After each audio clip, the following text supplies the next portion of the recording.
Hi, I'm Aubrey. At Sunday lunch, my sister's fiancé raised his glass and said, "No one wants her here." My mother smiled. My father didn't blink. They all stayed silent, but that wasn't the part that broke me. It was realizing they'd already erased me long before he said it out loud.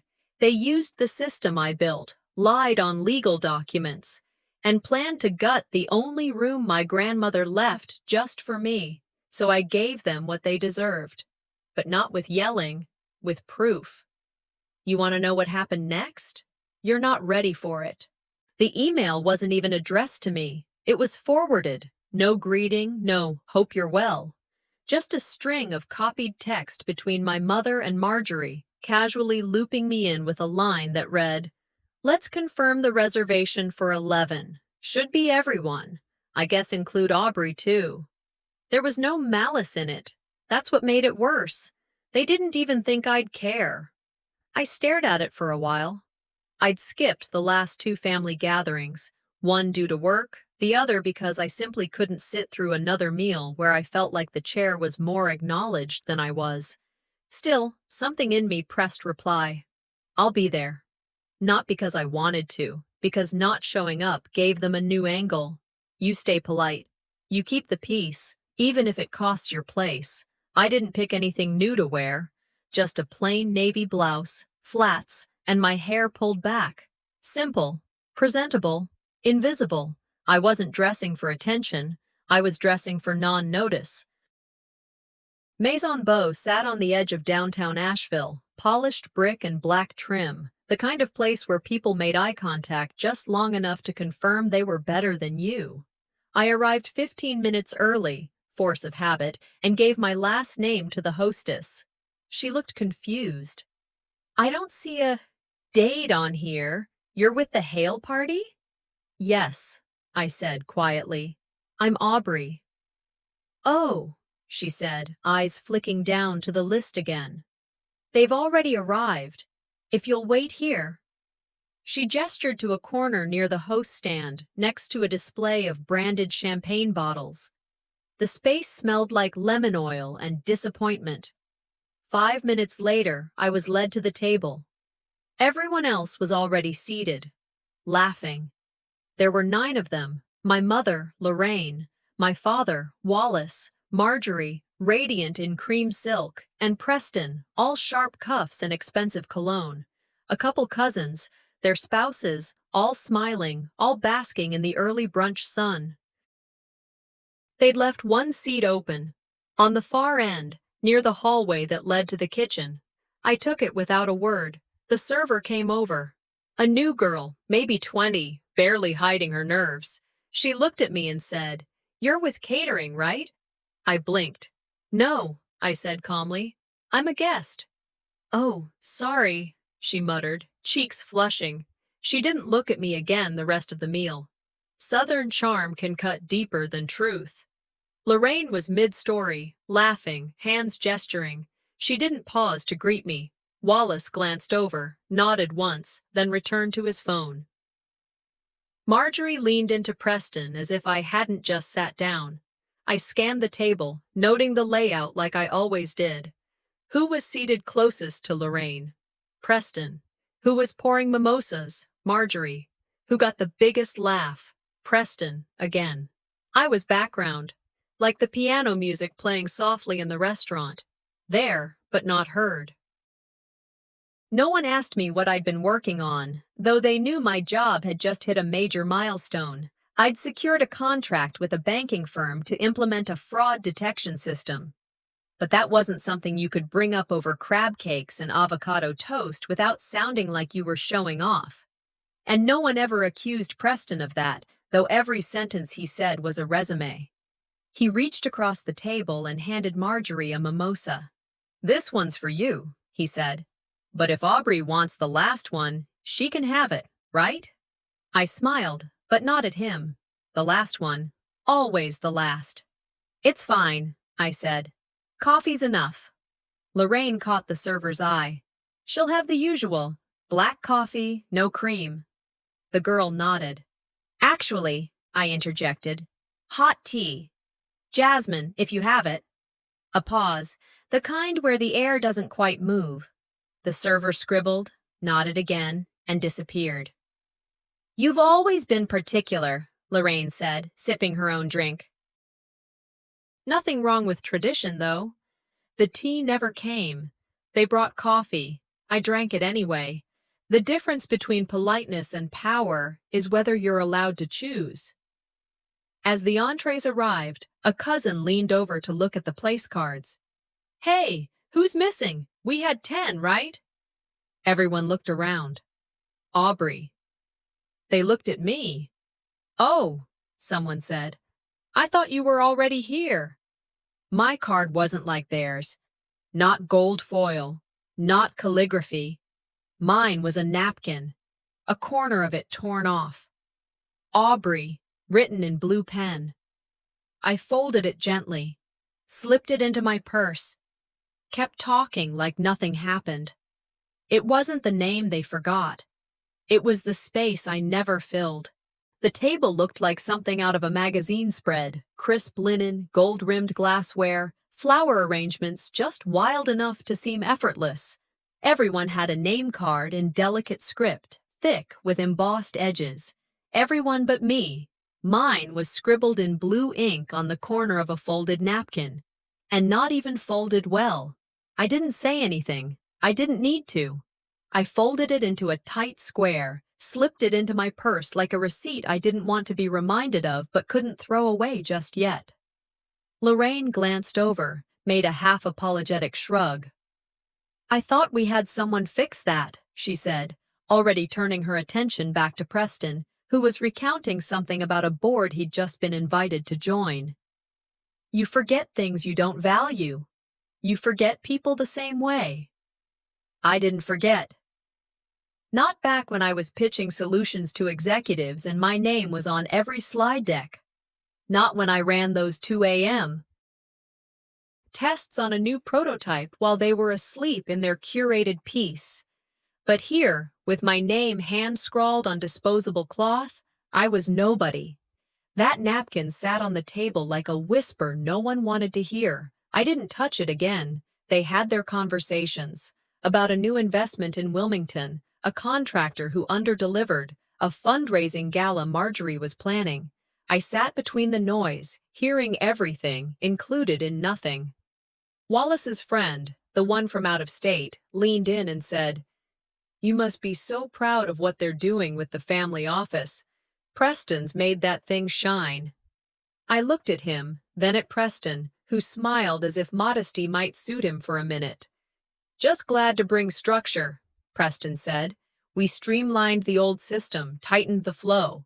I built that system. Marjorie laughed a little too loud at his joke about automation.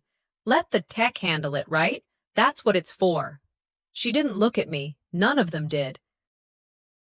I didn't correct him. Let the rope extend. The server returned just then. I opened my mouth, but Lorraine beat me to it. She'll have the usual. Black coffee. No sugar, she told the girl, who gave a quick nod and started writing. I turned, calmly. Actually, I'd like hot tea. Jasmine, if that's available. There was a pause, the kind that fills with everything no one dares to say. The server blinked, nodded again, left. Lorraine sighed. Quiet, measured. But the message was there. Southern women never stab. They prune. The tension didn't rise because someone shouted. It rose because everyone knew not to correct the unspoken. Preston raised his glass. To future innovation. Everyone echoed him. I did too, half a beat behind. Not enough to draw attention, just enough to feel the delay in my bones. A tablet was passed down. A preview of our legacy, it said on screen. Slides flipped by, flowcharts, user dashboards, mock-ups I'd built on weekends. No attribution. Preston's voice narrated from a short clip, streamlined by our incoming family partner. My hands stayed in my lap. My face stayed still. Invisibility isn't always emptiness. Sometimes it's theft. A cousin piped up, looking at the video. "Preston, you've done wonders. You've modernized everything." I smiled. "Cheers to that." My coffee had gone cold. I drank it anyway. They started the next course. Someone across the table laughed and turned to me. "You're so quiet, Aubrey. Like always." I smiled back, gently. Quiet people often take the best notes. And I had just started writing. Marjorie's spoon tapped her glass like it was a ceremony. Soft, polite, like always. "We have exciting news," she said, her voice all smile, like a ribbon wrapping something sharp. Preston leaned forward, hands steepled like a man about to bless the room. "We're planning a full renovation of the lake cabin," he announced. "Modern, sleek, entertaining ready." My stomach turned before the words even reached the part that mattered, before they said what they always say, without saying it. "It's time we made that space more usable," Marjorie added. "The media room will be where the library is. It just makes sense." She glanced at me once. A flicker, like a question asked but not waited on. I didn't blink, I didn't speak. But something inside me cracked. They said it as if this change were inevitable, a natural evolution, as if walls that once held meaning could simply be reprogrammed for movie nights and surround sound. But I remembered that room. I remembered the hours I spent there, summers where I cataloged every book my grandmother left. I remembered the leaded windows, the way the sun warmed the carpet just enough to nap beside. I remembered restoring the shelving when a storm blew in and water warped half of it. I had found the original type of glass Eunice had chosen, ordered from the same manufacturer, because she'd said, "Some things are worth preserving exactly as they are." The library was mine. Legally, emotionally, personally. "The will designates the library to remain," I said evenly. Lorraine waved her hand. "Sentiment is sweet, darling, but we need function." Preston tilted his glass toward me like he was making a toast. "It's time the cabin earned its keep." I scanned the table, looked at each of them, my father, head down, scrolling, Marjorie tapping her glass stem, a cousin chewing, pretending not to listen. No one backed me. Not one. Sometimes silence is just cowardice in a tailored suit, I thought. One cousin caught my eye, gave a tight smile, then looked down at his plate. The server came by, poured water into a glass I hadn't touched. I didn't say anything more. I nodded once. Noted. That's all the moment got. Under the table, my hands curled into fists. I tried to eat. My fork moved, but I couldn't feel the weight of the utensil. The food might as well have been packing foam. I kept thinking about the library, about the windows, about the day I found a dead wasp curled on the sill, and how I'd carried it out carefully, not because it scared me, but because it had once been alive and part of the room. They thought I would forget. They always thought I would forget. People assume if you're quiet, you'll fold. They forget. Books don't shout, but they hold everything. Earlier, I'd heard Preston say, "Streamlined by our incoming family partner." He hadn't stumbled. He hadn't misread. It wasn't a mistake. It was a message. They wanted me to hear it. They wanted me to feel the erasure, but keep my face still. They wanted the old version of me, the one who would nod, sip cold coffee, and smile at insults she wasn't meant to notice. I folded my napkin, placed it carefully beside the half-eaten food. "Excuse me," I said. No one stopped me, not even to ask why, not even to pretend. As I stood and turned away, I caught the server's eye, just for a second. Her expression didn't change, but there was something there, recognition, not pity, not surprise, just quiet knowing. They had taken my seat, then my name, and now, my grandmother's only room. Dessert had been cleared. Someone was sipping espresso. The room had settled into that lazy, post-meal haze where laughter was quieter and smiles stretched too long. I'd started to drift, just a bit, not from boredom, but from preservation. And then he said it. Preston leaned back, his hand draped casually over the back of Marjorie's chair, and lifted his cup like he was toasting something only he understood. Let's be honest, no one wants her here. She's just Mom's guilt trip. It didn't feel like a slap. Slaps are intimate, sudden. This felt like someone had quietly pulled the chair out from under me and waited to see how I'd land. The room stilled. Forks paused midair. A napkin dropped to the floor. No one moved to pick it up. No one said a word. Not Marjorie, not Wallace, not Lorraine, not even the cousins who used to build pillow forts with me in the cabin. The punishment wasn't his sentence, it was their silence. Some sentences don't echo. They detonate. Lorraine didn't flinch. If anything, there was a curl at the corner of her mouth. Not a smirk, not quite, but the kind of expression that says, "He finally said it." Marjorie looked at Preston with something like relief, like someone had said what she wanted to say, and now she didn't have to. Wallace kept scrolling through his phone like the screen had more moral clarity than the table in front of him. At the next table, a woman glanced over. Her eyes met mine for a beat, then turned away like she'd seen something she wasn't supposed to witness. A child next to her asked something too loud, something innocent. The mother hushed him quickly. I didn't flinch.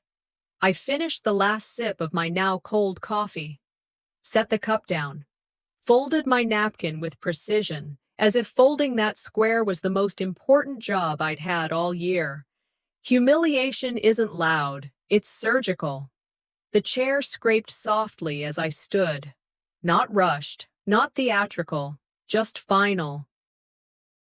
I caught the server's eye as I moved past her. She looked back at me, just briefly, and then dropped her gaze. Not shame, not judgment, just a small, quiet recognition. I didn't say goodbye. I didn't offer excuses. I just left. The air outside was lighter than I expected, like something in me had finally caught up to the temperature of the day. I walked down the steps of Maison Beau, past the valet, past the parked Mercedes that probably belonged to Preston. The world didn't pause. It never does when you break. I reached my car, sat inside for a moment with the engine off, just breathing. My phone buzzed. A work email. Another from my lawyer. I didn't check either. Not yet. Across the street, a couple walked hand in hand, talking about garden soil. I watched them, oddly comforted by the fact that somewhere, someone was debating fertilizer while my name was being erased in real time over crème brûlée. I thought about what Preston had said. But more than that, I thought about what no one else had. If they don't speak for you, they're speaking volumes. I opened the dashboard app I built from the ground up.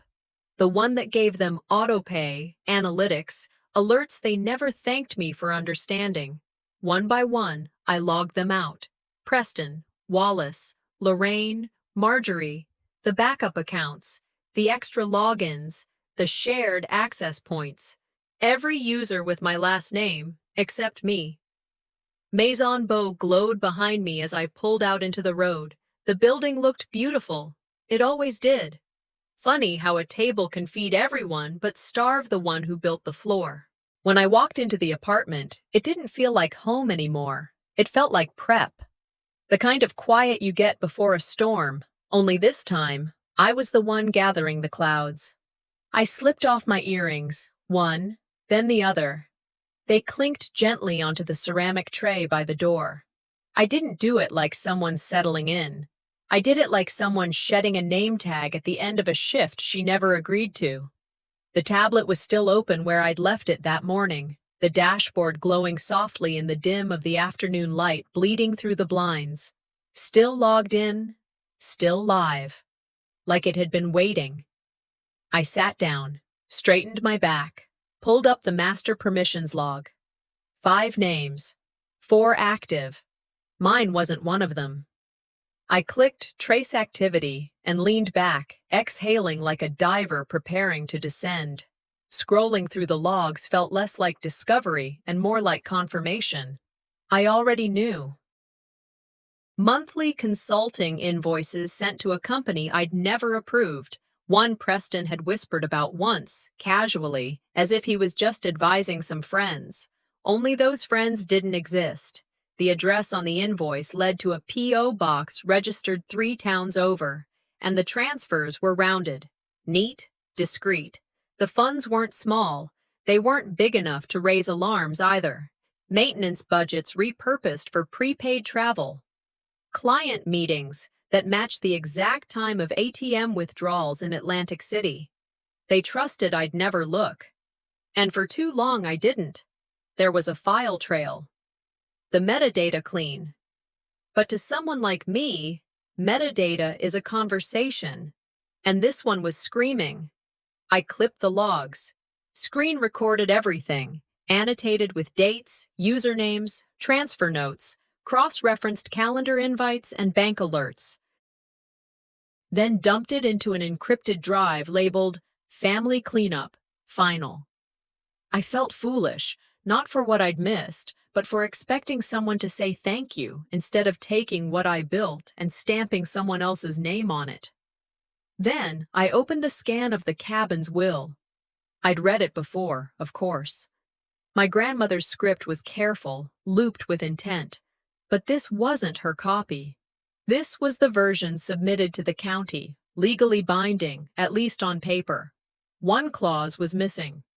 The library shall remain intact, to be used solely for learning, reflection, and access to its original literary contents by Aubrey. Gone. The signature at the bottom, almost hers, but not quite. A tilt in the E, a shortened crossbar on the T. Subtle things you'd only notice if you'd been writing her grocery list since you were 11. Families don't just rewrite stories. They forge footnotes. I walked to the fireproof cabinet, pulled the original, still sealed in its sleeve. Assigned, notarized, my name listed as witness, her initials on every page. In another folder, emails from 6 years ago. Me coordinating repairs on the windows, confirming leaded glass sourcing, ordering replacements to match the 1964 originals. I had proof. I'd always had it. I just didn't think I'd ever have to use it. But that's the thing with legacy. You don't expect the people closest to it to be the ones to erase it. I opened the secure portal to Delphine's office, uploaded the full folder, labeled it Dade Property, Legal Breach. In the notes I wrote, please review for potential fraud, forged signature, and breach of last will. I am resigning as administrator of all systems effective immediately. Recommend formal injunction. No explanation, no drama, just facts, clean and cold. Then I went back to the dashboard. Admin access, revoked. Autopay, disabled. Logins, updated with 2-factor authentication. One button read, Full View Transfer. It wasn't flashy, just gray text on a white field. I hovered for a second, then clicked. The screen blinked. The system sighed. If they wanted to run the house without me, they could pay the bills without me too. I sat there for a moment, let the silence land. Then I stood, walked to the kitchen, struck a match, lit the candle I never used, not because I needed calm, but because I wanted to see something that wasn't pretending. The flicker bounced off the window. My reflection wasn't angry. It was done. They thought I was the quiet one. I was just the one with the passwords. By midnight, the apartment had cooled, not just the air, but everything inside me. I sat in the same chair where I used to take late-night calls for them, where I'd stayed up fixing bugs they never saw. The lamp glowed soft. Jazz played low from the speaker. I had my tea, my screen, and a fresh note file blinking back at me. I didn't write with rage. I wrote with recall. Dates, amounts, meeting times that didn't match movement logs. A dinner in Charleston where Preston was supposedly pitching an investor but pulled cash from an ATM 3 hours south, 20 minutes before a blackjack table logged his location on social media. I paired that against emails, against gas receipts, against calendar invites from my father asking, "Can you handle it this week?" They assumed I wouldn't look, or worse, that I'd look and still say nothing. The truth doesn't knock, it logs in. The further I went, the less I felt like the daughter they thought I was, and more like the analyst I'd trained myself to be. The woman who never blinked at audits, who once found a 6-digit discrepancy in a 20-page budget proposal with nothing but a cup of coffee and a legal pad. There was no anger left, only structure. I took a sip of tea and opened the voice files. One of them was marked, "Myc Vendor Preston." I clicked. The static gave way to his voice. Confident, loud, casual, the way men sound when they believe they're untouchable. "Yeah, she built the framework," he said, laughing. "I just repackaged it with better branding. Made it palatable." My stomach dropped, then steadied. I listened twice. Clipped the recording, converted it, time-stamped it. You don't have to lie loud when the truth is sharp. He name-dropped my system, my layout. Told the vendor he was behind the dashboard running the Dade portfolio. Bragged about how no one had questioned it, how the family just trusted it because he made the charts look sexy. This wasn't about proving I mattered anymore. It was about proving misuse of power. I wrote 3 emails, each precise, no filler. To Delphine, with attachments, transaction logs, altered will drafts, audio file, and a note. Please review for fraud, forged signature, and breach of testamentary intent. I'm resigning from all administrative roles as of tonight. To Lorraine, Wallace, and Marjorie. Effective immediately, I am withdrawing from all systems and legal oversight related to family assets. All future inquiries should go through counsel. And to the county office. Formal notice of injunction on pending alterations to the Lake Alder cabin. Evidence of ownership clause enclosed. I didn't reread them for tone, only for accuracy. I hit send, no hesitation. Then I opened the dashboard. It felt like taking back a breath I hadn't realized I was holding. Permissions, revoked. Autopay, off. Alerts, redirected. Preston's access, removed entirely. Wallace, downgraded to viewer. I exported the logs, archived everything under a clean folder. Then I clicked Enable 2-Factor. My phone lit up. I smiled. If you don't respect the architect, don't be surprised when the foundation shifts. The final step was labeled Full View Transfer. I hovered for just a second, then clicked. The dashboard made a soft ping as it logged out. Quiet, final, a clean goodbye. I stood, walked to the window, set my tea down on the sill. The city looked the same, but something about the way I was standing made it feel like I'd stepped outside the system they thought I belonged to. I lit a candle, not for calm, for clarity. It burned steady, quiet, certain. They thought they were using my silence. They didn't know I was logging everything. I woke up before the sun came through the blinds. There was no panic in me, just stillness, the kind you feel after a storm when you realize the damage is already done and all that's left is cleanup. My phone lit up. 7 voicemails, 13 emails, a system alert from the dashboard I'd rerouted. One from Wallace. "Whatever you've done, fix it. Now." One from Lorraine. "This is not how family solves things." I let the words sit, let them pulse on the screen. They never noticed the system. Only the silence it gave them. I walked to the kitchen, made coffee, sat at the table, letting the ceramic mug warm my fingers while the world they'd built on my code started to flicker.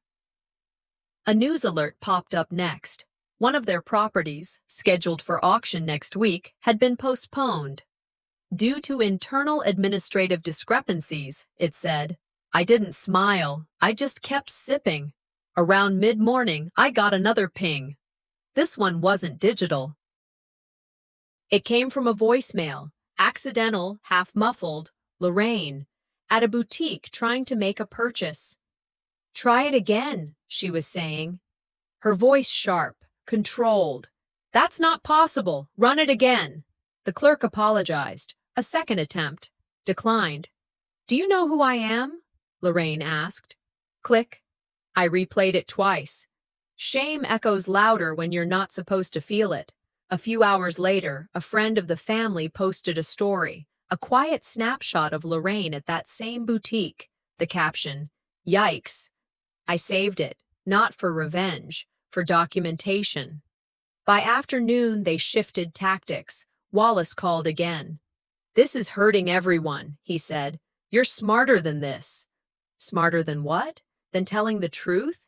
Then an email from Lorraine. Polished? Sterile? We respectfully request immediate restoration of platform access for family administration purposes. Marjorie sent a text. Can we talk privately? You're spiraling this. When you take power back, the first thing they do is accuse you of chaos. I forwarded it all to Delphine. Then I updated the system's auto-reply. Please contact legal counsel for all future inquiries. The texts didn't stop. Evening fell, and with it, the social fallout. The charity gala Lorraine was scheduled to host, canceled. Someone, anonymous of course, had leaked documents showing discrepancies in the family's filings. I didn't do it, but I didn't need to. Truth has its own legs. Lorraine's voice rang out again in another voicemail. You have embarrassed this family. I don't know who you've become. I didn't finish listening. I transcribed the parts that mattered, archived the rest. They thought I was the collapse. They never looked at the rot in the walls. Around 8 p.m., Preston texted me directly. We can fix this. Just say it was a glitch. A glitch. He'd built his entire image off what I wrote, then acted surprised when the system no longer bowed to him. I blocked his number. By 9 p.m., I was back at my desk. No panic, no shaking, just watching the dashboards return to a new, calm state. Autopay disabled, access rerouted, roles reassigned. The house didn't crash. It just stopped pretending I wasn't the one holding the fuse box. They called it revenge. I called it resignation with receipts. Tuesday morning moved slower than it should have. Emails came in. Nothing urgent, until one popped up from Delphine. Forwarded thread. Preston's employer had started a compliance review. I didn't click into it right away. I knew what it said. You don't need to open every flame to feel the heat. He called 3 times, then switched to email. The subject lines changed tone with each one. First, let's talk. Then, this isn't fair. Last one, you made this personal. He left a voicemail after lunch. Look, I know you're mad, but this is overkill. You and I both know we could have kept this quiet. You didn't have to blow it all up. His voice was different now.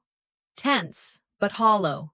Like someone holding the edge of a rug they knew was already pulled. The louder they brag, the quieter they beg. I didn't respond. By late afternoon, someone from HR, a friend who owed me a favor, confirmed it. He's done, she said. Terminated with cause. Not even a negotiation. Just done. I didn't ask what they'd found. I'd already shown them everything they needed.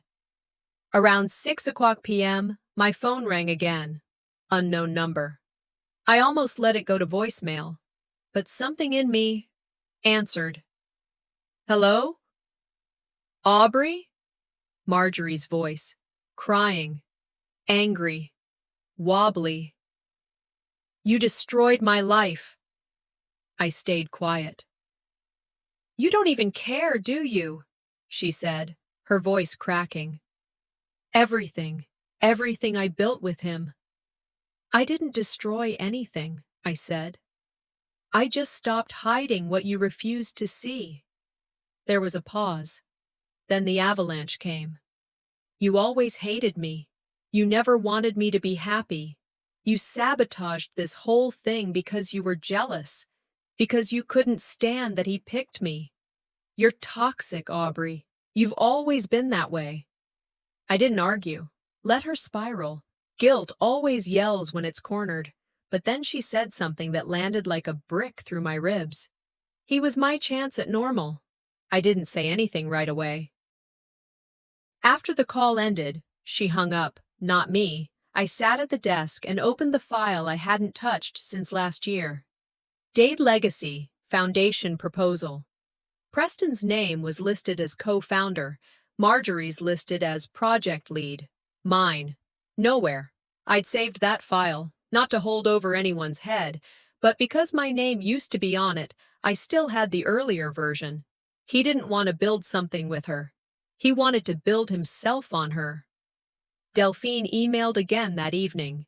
Vendors were now retracting contracts tied to Preston's identity. 2 grants had frozen.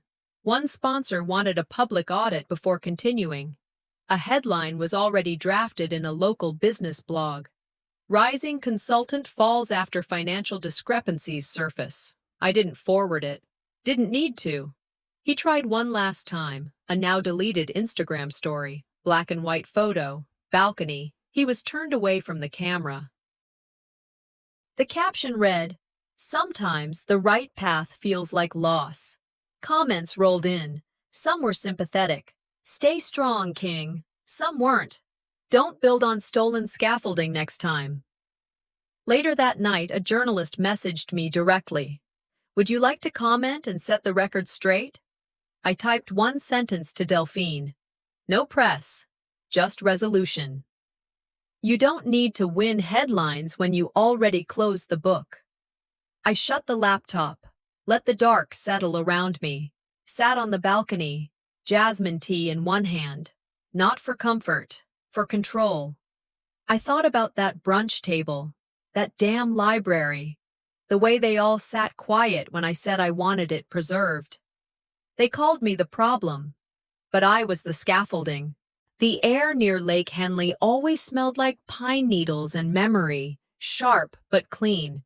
I hadn't lived here long, but the stillness settled into my bones faster than noise ever had. The new house was simple, just big enough for me, big enough for books, big enough to not carry echoes from anyone else. Most of the boxes were open now. A few still taped shut, marked with quick black letters: kitchen, storage, library, keep.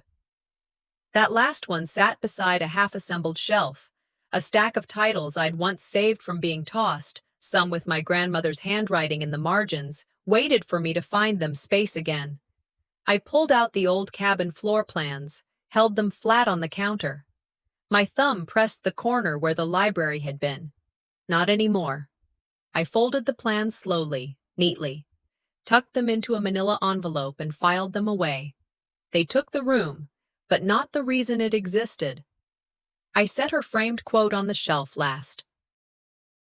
"Knowledge is a kind of peace." She'd said it once, just after I won my first scholarship. I hadn't understood it back then. I do now.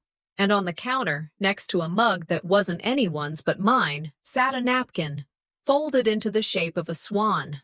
I hadn't meant to recreate it. It just happened. The day moved on quietly. I flipped through old journals, letting pages fall where they wanted. One book, a worn blue hardcover cookbook, cracked open with a whisper of something tucked inside. An envelope, yellowed just slightly, tucked between the spine and a forgotten recipe for lemon bars. My name was written in her script, sharp, confident. I sat down, took my time opening it. No apology inside, not even close, just gratitude. Thank you for listening, for always reading between the words, for coming back even when they didn't notice you left. I stopped reading after that line, breathed, then picked it up again.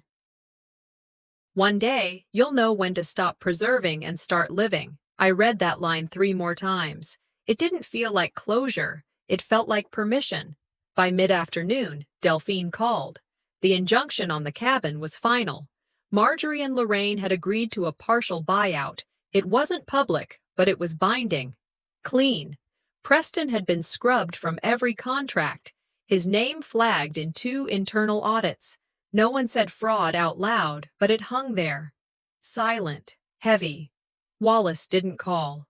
But a message came through legal. Tell her she was right, but don't expect her to come back. I didn't respond. I logged the message, archived the file. You stop asking for a seat at their table when you realize you were building your own. I lit a candle, not for comfort, just because I wanted to. Later, I stood on the dock. The lake held still. A loon called across the water, like it had something important to say, but didn't care if anyone heard it. The wind moved gently. I didn't. I scrolled through a few old pictures, flicking past brunches, birthdays, boxes of people smiling without meaning it. I didn't delete them. I just didn't linger. The new bookshelf by the window had room for everything that mattered. Not just the inherited stuff, not just the names they gave me. Books I bought for myself lined the top shelf. I added one last thing. A framed photo of the old library window, the one with the cracked glass I never replaced. I'd taken the picture years ago, thinking I'd fix it someday. I never did. That crack had become part of it. Healing doesn't come when they say sorry. It comes when you stop needing them to. Night came in slow. I shut down my laptop, turned off every notification. No buzz, no alert, no ping. I sat down with a journal I hadn't opened in 5 years. Wrote one line. This time, the silence is mine.